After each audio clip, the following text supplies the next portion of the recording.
Debate इस चीज़ पे होनी ही नहीं चाहिए कि भगवान होते हैं नहीं होते। डिबेट का मुद्दा सिर्फ ये है कि God is an inanimate object, जिसे प्रूफ करने वाले भी और ना प्रूफ करने वाले भी दोनों ही गलत हैं। ये एक ऐसा ऑब्जेक्ट है जिस पे कोई कॉन्वर्सेशन होनी ही नहीं चाहिए।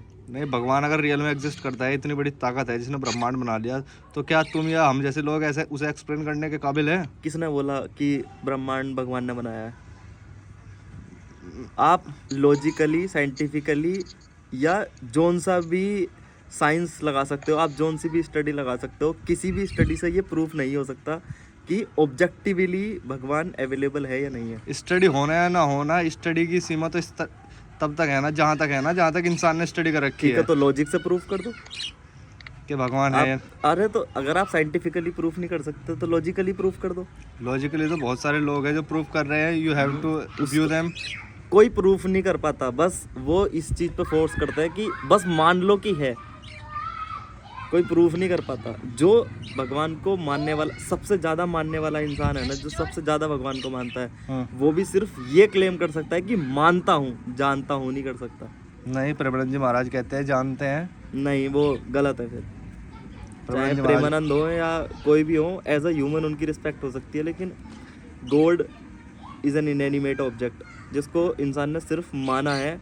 And God is a hypothesis जिसको प्रूफ करने के लिए इंसान हर दिन मेहनत करता है। तो आपको अभी तक प्रूफ नहीं मिला है, यही कारण है कि आप भगवान को अभी तक मानते नहीं। नहीं, मुझे प्रूफ चाहिए भी नहीं, क्योंकि उसका प्रूफ मिल भी नहीं पाएगा। आप दुनिया के नहीं, आप ये क्लेम नहीं कर सकते ना, आप ये क्लेम नहीं कर सकते ना कि कभी हो ही नहीं पाएगा। ऐसी बहुत सारी चीजें हैं जब कभी लगती थी कि ये हो नहीं पाएगी और आज हो रही है। तो आप ये जो आप इतने फ्यूचरिस्टिक नहीं हो सकते कि आप, अगर आपको अभी कुछ प्रूफ नहीं मिल पाया तो इसका मतलब ये बिल्कुल नहीं है कि फ्यूचर में भी कोई प्रूफ नहीं मिल सकता। इसके लिए ना एक एब्सेंस ऑफ एविडेंस यूज होता है कि अगर कोई ऑब्जेक्ट नहीं है लेकिन ऐसा हो सकता है कि वो फ्यूचर में हो, उसके लिए भी एक एविडेंस ऑफ एब्सेंस होता है ना। जैसे मान लो मैंने एक ऐसी मशीन नहीं देखी जो पानी से चल सके, पानी से स्पेस में ले जा सके, लेकिन उसका एक एविडेंस ऑफ एब्सेंस होगा कि वो नहीं है।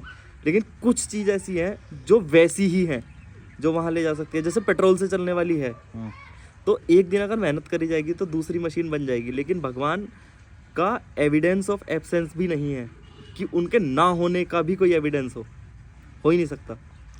जैसे मैंने अमेरिका को नहीं देखा, इसका मतलब ये नहीं है कि अमेरिका नहीं है, वो है। क्यों? क्योंकि उसका एक एविडेंस ऑफ एब्सेंस है, क्योंकि बाकी लोग जानता है। भगवान के बारे में ऐसा नहीं होता, कोई नहीं जानता, इसलिए उनका कोई नहीं जानता, प्रूफ है, कोई नहीं जानता, नहीं इंसान नहीं जानता, मेजॉरिटी कोई नहीं जानता। इंसान छोड़ो, कोई नहीं जानता। अगर ऐसा आगे प्रूफ आ जाए कि भगवान जैसी चीज है तो तब मानोगे? हो ही नहीं सकता, क्योंकि ये उसका एविडेंस ऑफ एब्सेंस ही नहीं है। ये कोई चीज नहीं है कि आप मान ही नहीं सकते, ये तो आप खुद से क्लेम करके बैठ गए खुद से। तभी तो मैंने बोला कि गॉड इज अ हाइपोथेसिस जिसको प्रूफ करने के लिए इंसान हर दिन मेहनत करता है, लेकिन वो प्रूव नहीं हो पाता। आज से नहीं हो रही मेहनत, करोड़ों अरबों सालों से हो रही है, लेकिन नहीं हो पाएगा प्रूफ।